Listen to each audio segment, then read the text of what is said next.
Hey, we're Team Vegas, and this is our final video. And so to start, the mission of Team Vegas is to ensure the healthy development of adolescents in the Bloomington Normal area.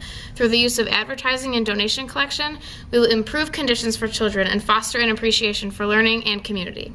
And we decided, we chose the Boys and Girls Club. So after we decided to work with the Boys and Girls Club, we decided as a group that we wanted to collect items that were on the Boys and Girls Club wish list. And we started talking to businesses on campus about putting a donation site in their store for people to drop off any items they might be able to give away. But after contacting the chief professional officer of the Boys and Girls Club, we realized that they needed money more than anything else. And our initial plan to raise the money was to do fundraisers at local businesses. Our plans changed because we realized we weren't supposed to be collecting items a little bit late, and once we started contacting businesses to do fundraisers at, they were either filled up or we did not meet their criteria. Some difficulties we encountered including businesses not having openings for us or us not meeting their criteria for a fundraiser. We did not overcome our difficulties well because it started to get a little late in the semester and we were running out of ideas. We did not really run into many relational difficulties besides members being constantly absent as it got later in the semester, but as a whole, we worked well together. Our formal rules were rules that we chose at the beginning of the semester based on our preferences. This was before we knew each other, and we placed ourselves in roles that we believed fit us. These were roles with specific responsibilities that we were in charge of throughout the semester. Cambria was a recorder, Sarah was a liaison with the Boys and Girls Club, Kelsey was a historian, Rob and Lily served as webmasters, and Chanel and myself were treasurer. Some informal roles were roles that members took on as the situation needed. At meetings, we would all equally discuss, give out ideas, and try to keep everyone on the same page. But a couple informal roles we saw was at meetings, I would sometimes try to take charge and keep everyone focused just so we wouldn't waste a lot of time sitting there. Lily would be the innovator, so not so much as a deviant role because she wouldn't put anyone down, but she was always thinking of new creative ideas to add to our brainstorming sessions. And Chanel was very easygoing and more of the agreeer of the group. So those were our informal roles. Now we'll move on to listening. The two main types of listening styles that we used were comprehensive and evaluative listening styles. We listened to our group members to gain information and to discuss and analyze fundraising ideas and our goals. So for me, I'm an action-oriented listener. I prefer people to be honest, open, and to the point. I'd rather be offended, take something personally, and engage in conflict than I would to listen to someone beat around the bush. At the same time, there's something to be said for addressing a topic sensitivity and appropriately. This depends on the context of the conversation and relationship. I do not believe we have listening issues in our team because everyone listened very nicely to each other and we had very open communication. My listening style is, I think I'm an action-oriented listener because I'm always wanting someone to get straight to the point. I hate listening to people who take forever to get a simple point across. I like clean, concise, and error-free messages. It just makes the meeting go by so much faster and more productive, in my opinion. I'm also an action-oriented listener, and I prefer when people communicate with me in a clear and concise way, and I tend to get restless when people don't communicate that way, and especially when it comes to group communication, when we have a goal to reach. I like it when people think before they speak and know what they're going to say before they talk. And I also don't like making meetings longer than they have to be, so clear and concise communication is the best. I'm a people-oriented listener mostly. I like to find connections with other people, and I value group cohesion because groups are most cohesive and they tend to be more effective and productive that way.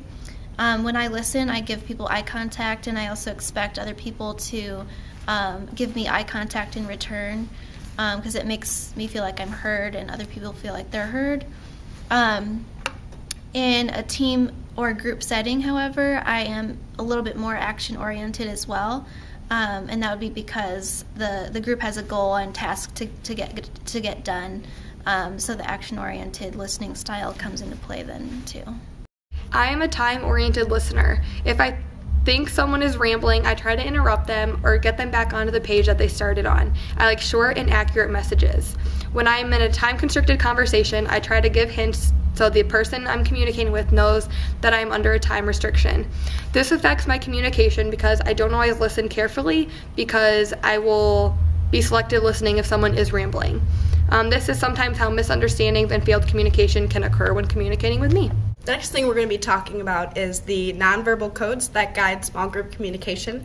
The first of which is personal appearance, second, kinesics, oculetics, facial expressions, proxemics, haptics, and vocalics. Now, we do not believe that personal appearance affects our group directly. Well, like tonight and last time, I was in my work clothes, so that kind of signals that I need to be efficient and get out of here as soon as possible, but everybody else is in casual and comfortable clothes. We believe this shows that our group is super comfortable with each other and that appearance doesn't matter. Along with comfortable clothing, our posture and kinesics are also very relaxed. The meeting in the video did not have important matters at hand, so everyone sat in a more relaxed way. This could affect our productivity a little bit because we're more laid back and do not partake in the meeting discussion as much. But we also sit around a table, which makes eye contact really easy. For oculesics, we tend to look at the person in our group who is talking. Being in the library, which is noisy and busy, sometimes we may move our eye contact around the room. If we are making eye contact, though, our group pays better attention and focuses more. In the video, 3 of us are sitting directly across from each other, which causes us to focus more on the person right in front of us. Proxemics plays a key role in our group meetings. In the video, 3 people are sitting directly across from 3 people.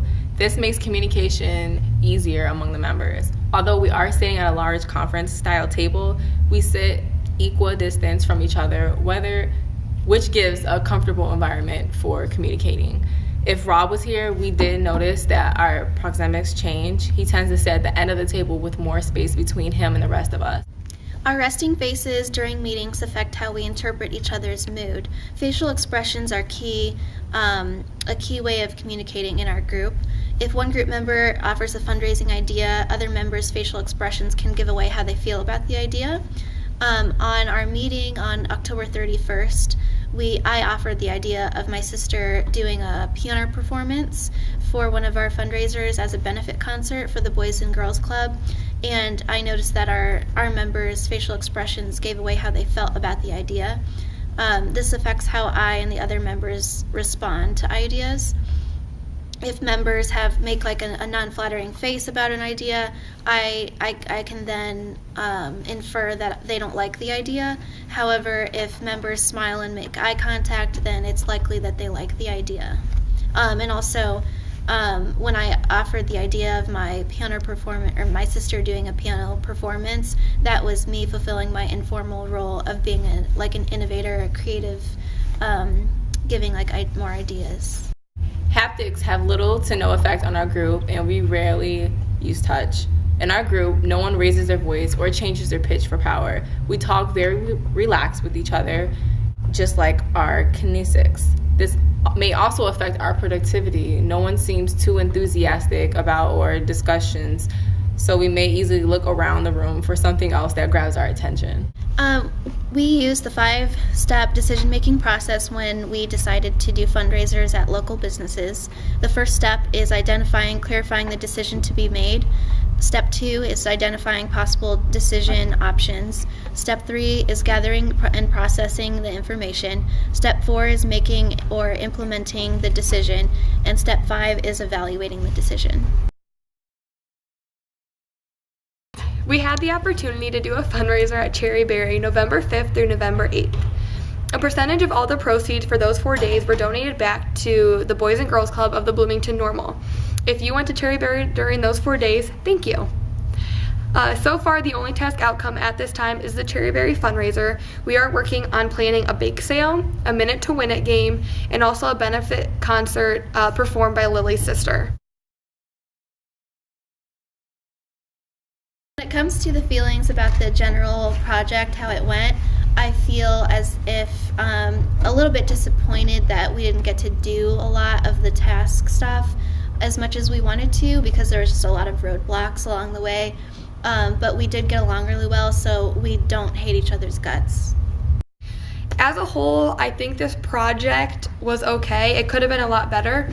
Our team, although we got along very well, we didn't complete work very well. We weren't very motivated together, and we just didn't get stuff done. So today specifically, November 14th, It's the day before the extra credit is due, and we are now just making the list of everything missing on our website and making our final project video.